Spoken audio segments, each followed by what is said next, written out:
Hi guys, it's Gav here on the hill.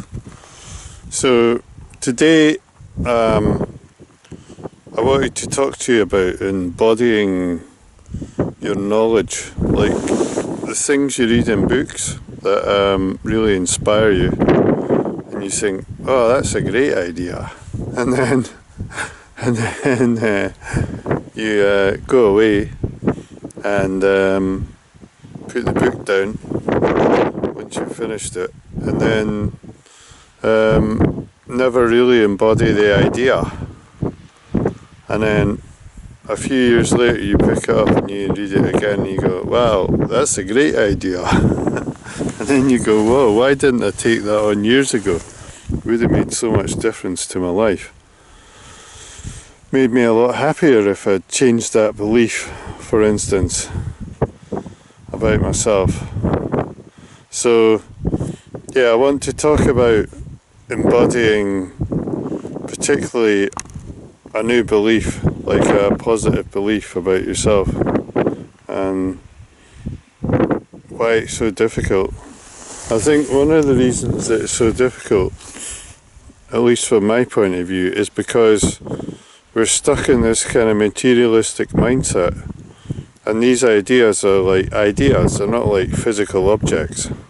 So you think, oh, you kind of unconsciously go, oh, what's the point in doing that? What good am I going to get from it? That type of thing. Because it's not a physical thing. So there's that. It's on a soul level, it's a soul thing, but it can actually, on a longer term, it has a life-changing effect. So it's quite often these things that are there on the longer term that are difficult to change. One of the things that's important to do is to become decided. It's not as easy as it sounds to decide that's what you're going to do. And then once you've decided, it's good to, I find it helpful to review the old belief and think about it, journal on it, and try and get a connection to where it came from in your past. It was normally created somewhere in your past. And then once you've got a clear information on where it came from, is to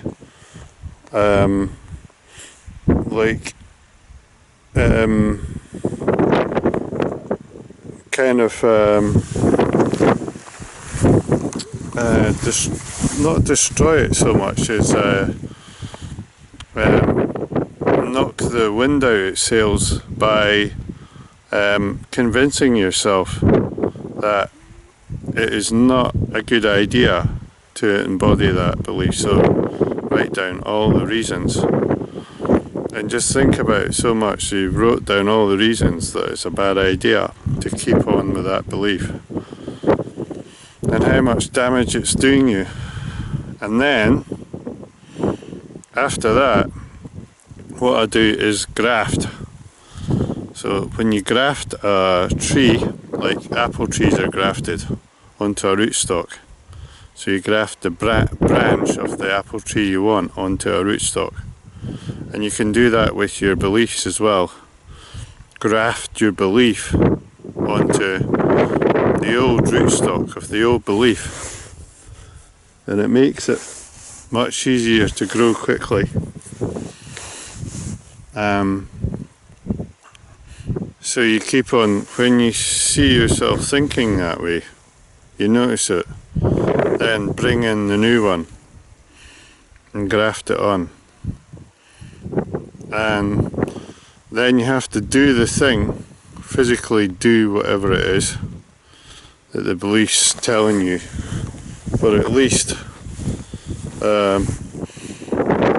some people say, like Robin Sharma says it's 21 days, and the monk who sold his Ferrari, but then Other people say it's 90 days, and I tend to go with that in my life to really get a new embody, a new belief. I really need at least 90 days before it becomes habitual. So these are the things. Hope you can hear this alright. It's quite windy and cold up on the hill here. I'll just show you the view that I'm looking at. It's that kind of cold, wintry, misty stuff. Yeah. And I think that's it basically. That's what I would recommend about taking on a idea that you've read in a book, embodying it so it becomes an actual useful thing in your life.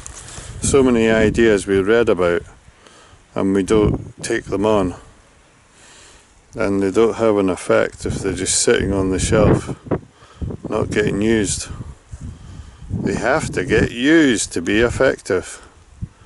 So I just wanted to share that with you, and I'll leave you with that. It'd be good to hear your comments on embodying knowledge or thoughts you've heard in books that have inspired you. Post in the comments, and remember to like and subscribe and share, and I'll see you in the next video. Bye for now.